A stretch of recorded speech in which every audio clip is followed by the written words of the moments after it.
I'd like to thank Tiffany Fisher, who's present with us today, and she's a member of the school board.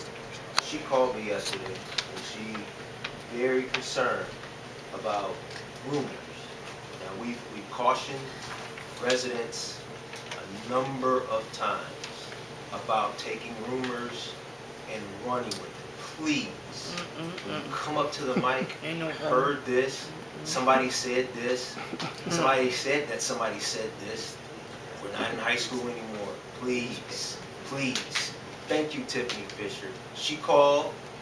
We were able to coordinate and get the sewer district, Jeff and Joe, out to a meeting at 12 o'clock.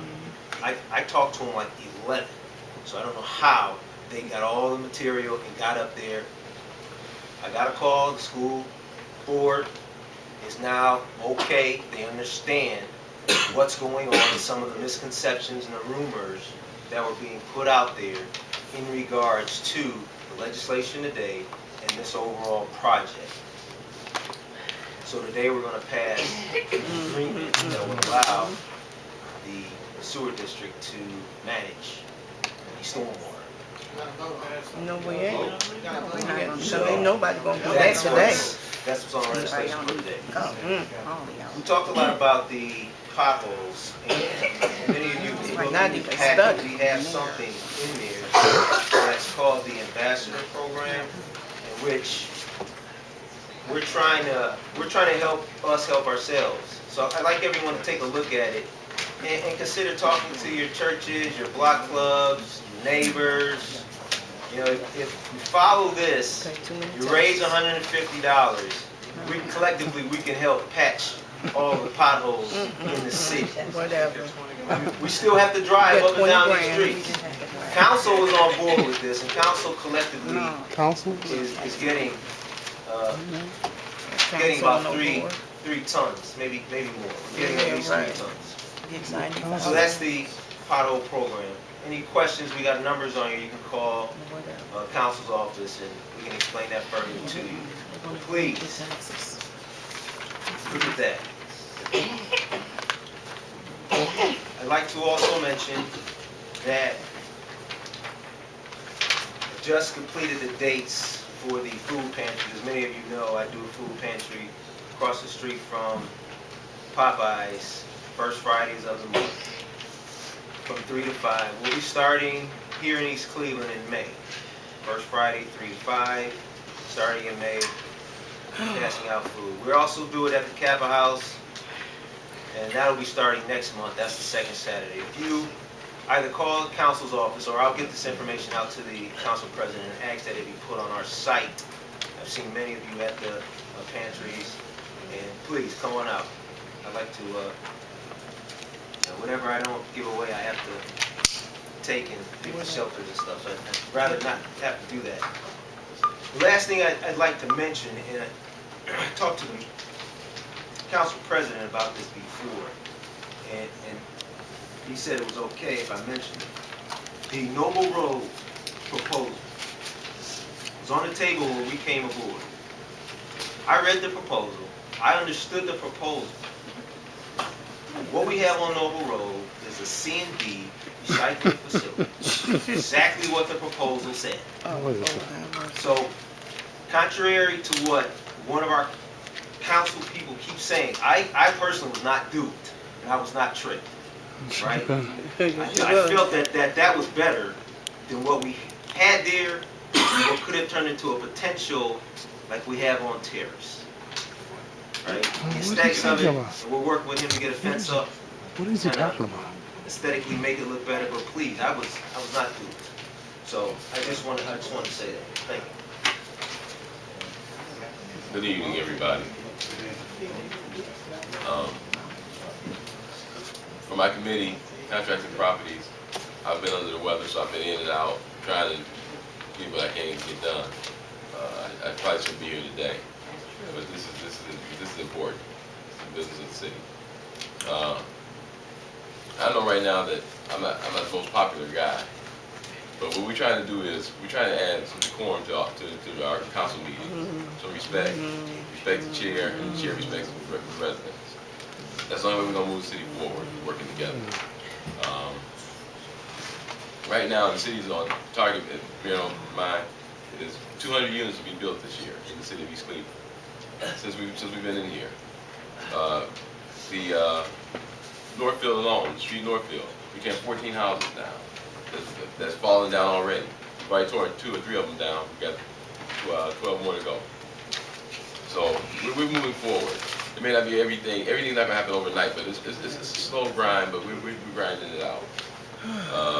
As far as the water retention program, I've got with Mr. Hines and I've got with a couple other residents. They're all getting together tomorrow, so they can have some input on what's going on, so they can let us know from their angle what should or shouldn't be. So we're doing that. We're not just pushing it down anybody's throat. That when it comes to vote, we have some recommendations from them in that group, so we'll know how to make an educated decision. And when I get home later, if that CD, they send it out, I'll get that so you guys can see it, what they sent. Okay? All right, appreciate that. So we're moving forward, and also, all right. Also, as far as the legacy and communication, there's a franchise fee that comes from when you pay your cable bill. That money from your cable bill goes to public access channels, supposed to use public access. So right now, people are getting the wrong information. The sources they're going to is basically fabricated. It's all lies. It really is. And they need to get the information from the horse's mouth itself to know what's really going on in their city. Who's the horse? And that's what I feel. I think the city's making some great strides. And right now, from the numbers that come into the office that call, and for those that's trying to do other efforts, we have about 7% of the city, of the residents of the city. 7%. The other 90-some% know we're doing the best we can under the circumstances that we have. So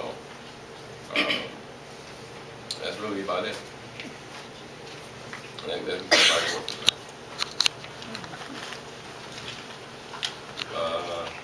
Proclamation. Yes. Councilman Martin. Yeah, this proclamation is for Elizabeth Nelson, we call her Beth. Some of you may know Joan Pinkston. She used to work up at City Hall.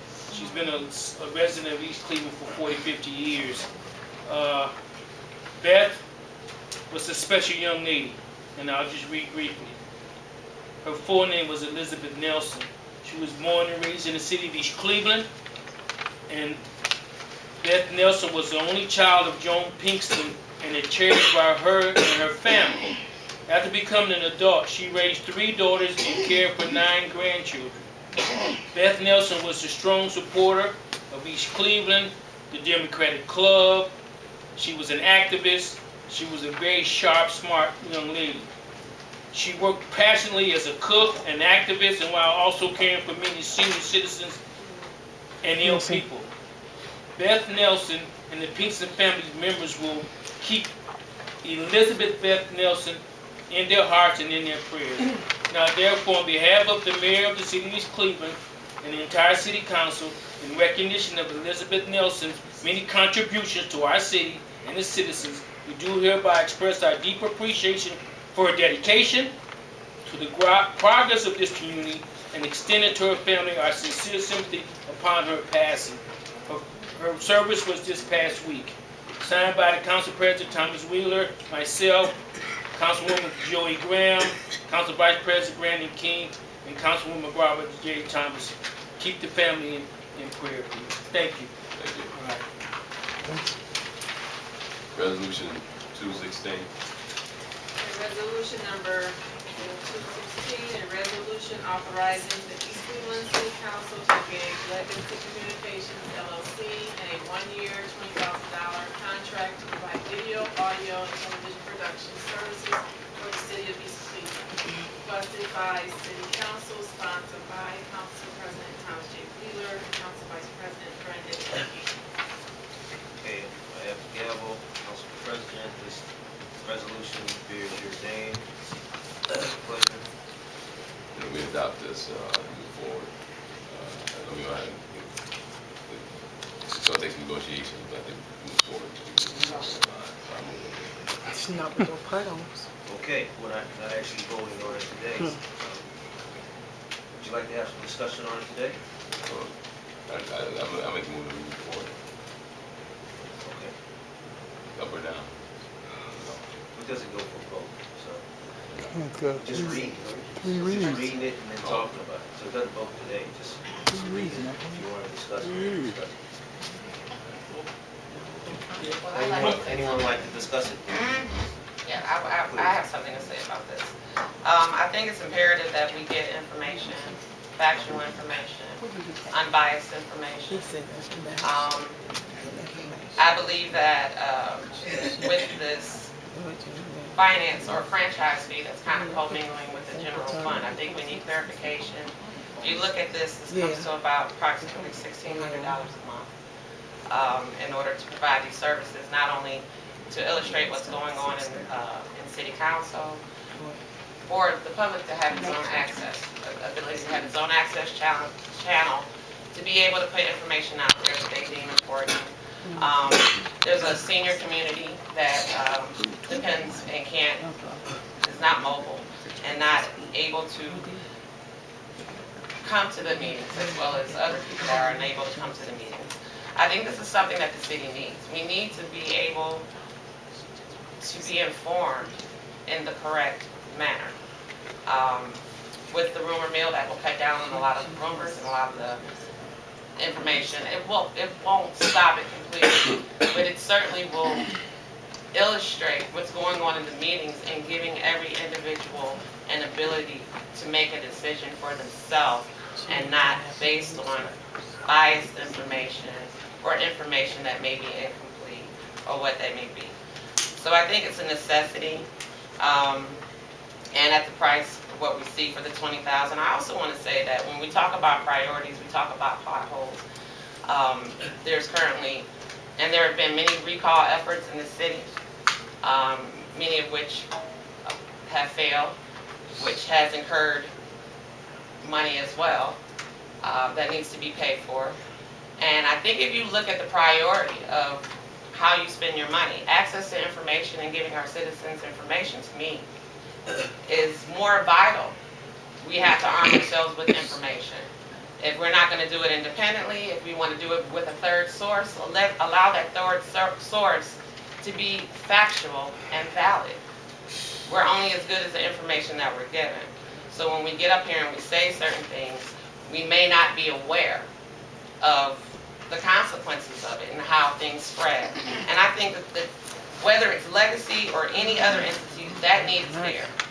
And from what I can see, this has been something that's been talked about for a while. And no one has yet stepped up to the table and said, okay, well, maybe I can offer these services, or this is something that I know about, independent. But this is something that, and that's something we can discuss as well. But that's why it's a discussion. We're putting it out there. So this is on notices of what we need to have. I mean, we are a city. We should have public access. I don't understand what the contention is behind it. I don't know if it's the players that are playing, or if it's because people really just don't want access to information and they would rather deal with the existing model that we have in the city, which is hearsay, conjecture, rumor, gossip. And so that's what's been going on. I know for one, I've been misquoted and not quoted correctly at all. Without a benefit of an interview with me, or without having the benefit to hear me directly, anything can be said about what I've said. Most importantly, anyone can record something and then give their own information or with their own take on it and then put it out there as fact. So I think these are the things that we need to look at when you figure that we're not even out of the first quarter of the year and there's already a recall effort underway. Good. I believe that when you talk about priority, we need to talk about that. Good. How we're going to allocate our funds. That's the people's right to recall and do what they want to do. It's also the people's right to be able to receive valid information, pertinent information, and timely information. If that were the case, if we had this access channel, then the stormwater of the Northeast Ohio Sewer District could have been publicized to people. It is. And they've been here for over 2 years, and still today we have counselors that are not really aware of what this actual resolution is. It has nothing about the implementation. It's all about the agreement that we need to enter in. There's a consent decree that was established by the EPA. Now, all of you call the EPA, we actually have, I don't believe we have it in our packet, we did, the law director provided us something that showed that they will move forward and they will fine us. They will take whatever steps necessary. Again, if we